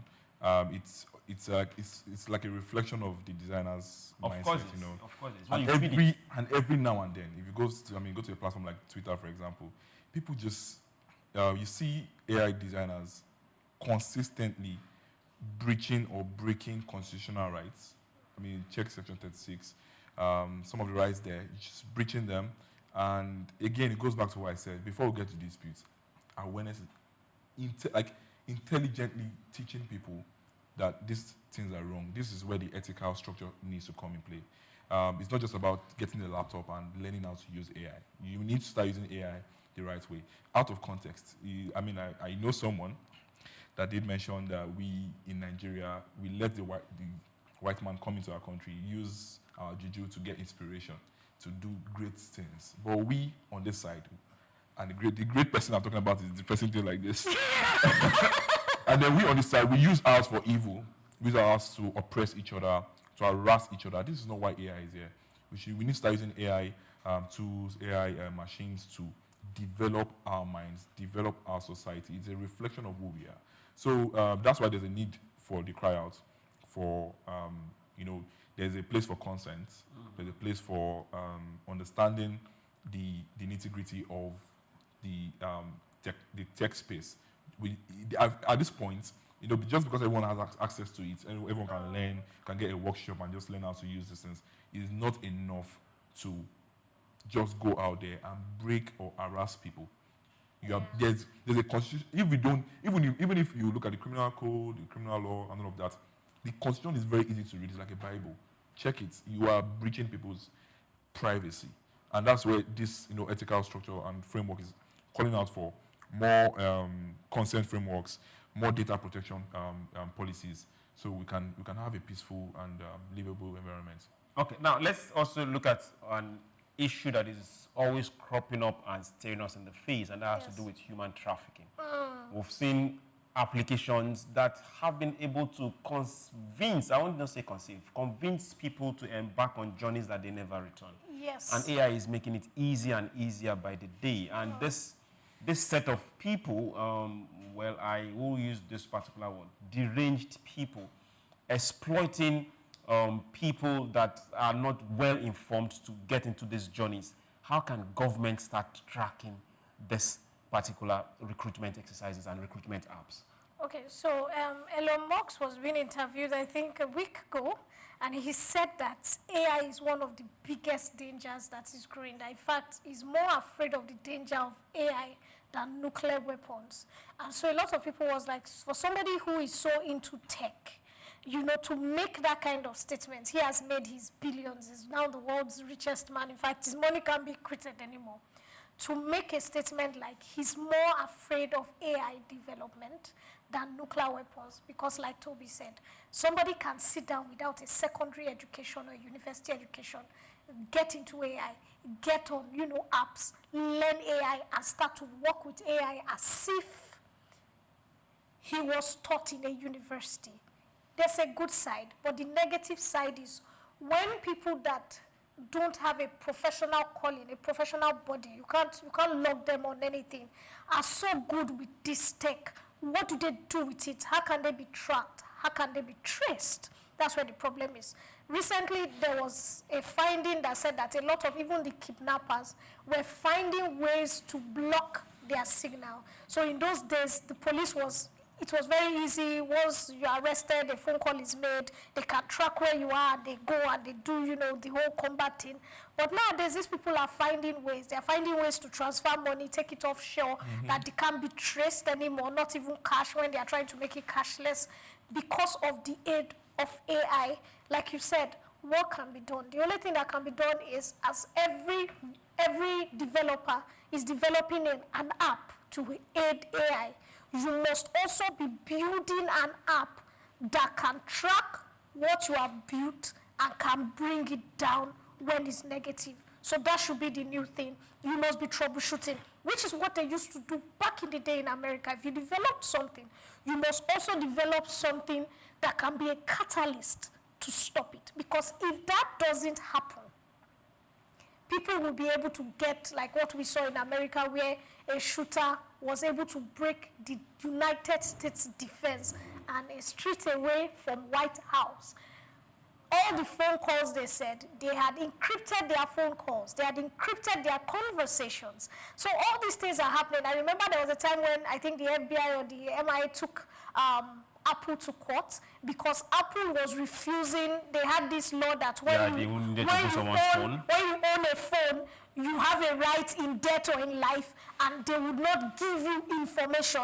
And the FBI was like, look, this information will save somebody that was kidnapped and maybe the person was shot. We need to be able to analyze these threats and the results. So how can AI help all of this? Now, recently on Twitter, there was a young boy who had been stalking a couple, and in fact, he went as far as putting the woman, because the woman and the husband don't have kids for now, and he went as far as putting a pregnant picture of her, saying, instead of her to be running up and down talking on social media, this is what she needs to do. She should get pregnant, celebrating herself, and they were arrested, and he was arrested. The young man barely has a university education, lives in a very shanty house, but with a smartphone. He was able to intimidate somebody who is 50 times richer than he is, who never met him before. But the good thing too, it was AI they used to track his location, track his IP address, and track where he was sending for. So as AI has its positives, AI has its negatives. But like I said, government needs to do more. Okay, while you are saying government needs to do more, I am of 100% opinion of freedom of expression when it comes to creating. We should not limit people to what So you don't create somebody that is not pregnant, start bullying the person on social media. That's cyberbullying. That's freedom of creation. He didn't say that. No, that's a criminal mind. I wrote a piece, and I think I published it on LinkedIn, around the legal framework with regards to AI. What's the Nigerian judicial system doing to curtail the misuse of AI? And I think I have a lot of colleagues as well too that have written something like that on LinkedIn. Because what you just mentioned now, in no way, you can't put that as AI creativity. I get where you're coming from, but that's cyberbullying. It's let's not pamper the words. It's cyberbullying. But Ajay went not and just cyberbullying. Cyberbullying from a criminal mind. So remember this. And you picked up. But Ajay went and released him.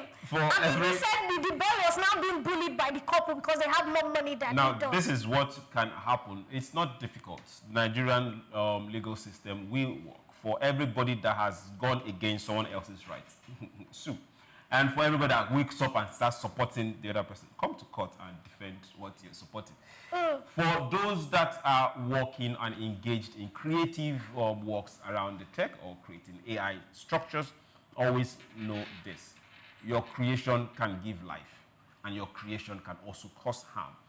And you will be held liable when your creation causes harm.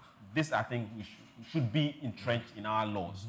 A lot of the adverse war machineries were built for a purpose, not just to cause harm, but majorly for deterrent. That was why the first atomic bomb was built, not to drop it in Hiroshima, but for deterrent.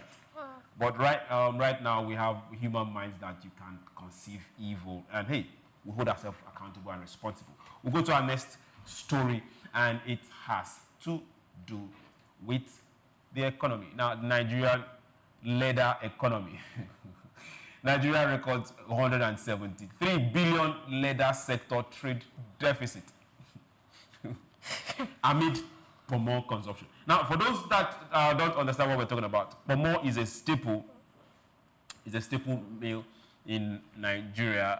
It's coming from the hides and skin of cow or goats, or sometimes it could be camel, and they just skin the animal, preserve it, soak it, and it turns to a staple. For those that consume it, you know what I'm talking about. They can pepperize it. But now, to make matters and bring it down to business, this is affecting the production of leather in Nigeria. Seriously, Nigeria has posted a trade deficit of 73.04 billion in raw hide, skin, and leather sector during the first half of 2025.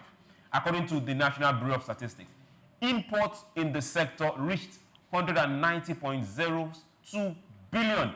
Imports of leather that we've consumed as pomo between January and June, while exports lagged behind at just 16.98 billion.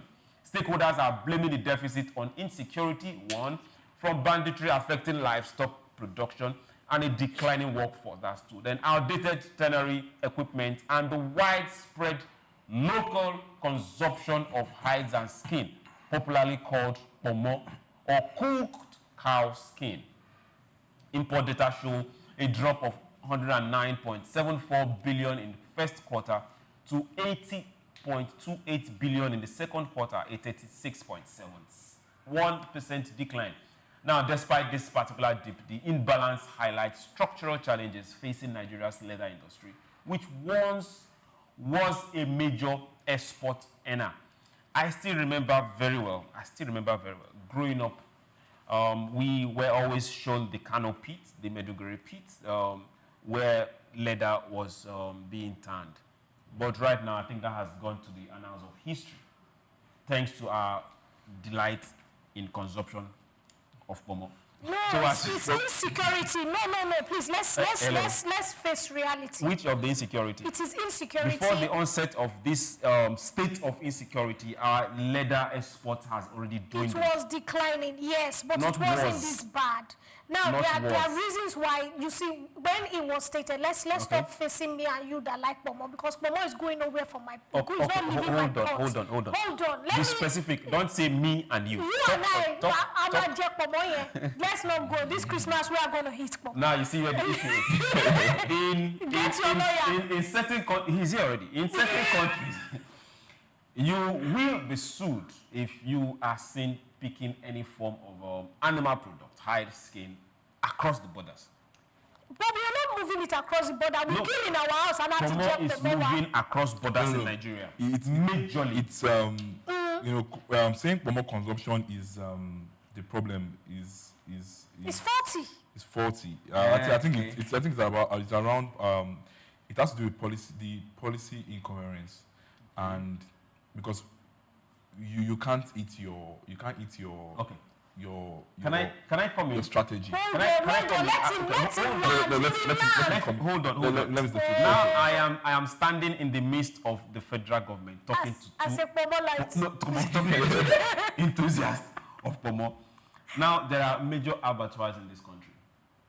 Major abattoirs, the biggest being in Lagos. I went to Abia State. They don't react.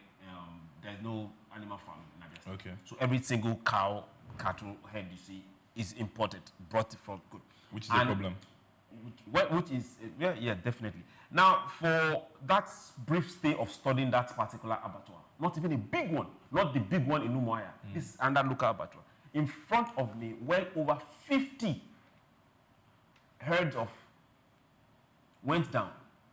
And right in front they were taken away from their family and friends. Right in front of me, every single part of that cow was sold. Yes. So you imagine just imagine 50 cows. That's in my short period of staying there. Hold on, 50 cows. We've lost 50 hides and skin from 50 cows. Now let's now come to Lagos. No, you are going. This analysis. I'm sorry to use this. This analysis is unnecessary. Swift, hold on. Oh my God. Let's come to Lagos, where over 1,000 get to the butchery every single day. And all these 1,000, I can bet you 99.9% of that pomo is ending up in somebody's pot. But are we the first? Are we the first to have that kind of system? This is a classic. This is a classic value chain failure. Okay. Our livestock policy framework or structure is very faulty. Okay. Because if you say over 1,000, 10,000 cows or cattle are killed every now and then about in aggregate there, and then what are we doing as a nation? Okay. Thank you very much. Have a system that replenishes this. So first of all, not replenish. Swift, I'm coming. Now I've also seen some other abattoirs outside this country, and this is how they work. By the time the cow is slaughtered, the first thing they do, they take the hoofs, they take the horn, they take the teeth, and they take the skin. Once they take the skin, what is left, they now push out. So this is why my eyes are on. So that is the requirement in that abattoir. Do you know what you just did now? Yes. You just give, like I said, you just give a classic supply chain system that works, and that's why I said, in this side of the world, we have our supply chain structure failing. It's a supply chain issue. When Swift is working to take the pomo from the abattoir. So let me tell you, this is what I've been trying to tell you. Okay, tell us. Now, in the analysis, they said 3 things. One, they said skill is dwindling. It means that people who know how to do this. How to turn. Exactly. They are no more there. They are there. Not that they are no more because you kill and they will export and get raw products. Can I explain? Okay. They said there's this word where you are using backward technology. So the way your father skinned pomo is not going to be the way a Gen Z or a millennial is going to skin it. So it means at every generation, if you do not get the right technology, it's the same thing where tie and dye was dye. And China people are not doing tie and dye. Mass production. Ijebu people. Because why? Your grandmother still feels that you should be doing like this. And I want to be on my phone, but a China girl knows I just put it in the machine, set it right, and it brings it up perfectly. So that's what they are trying to tell you. The skinning, federal government needs to bring the new equipment psychology. Let's bring us back home. If open grazing isn't stopped,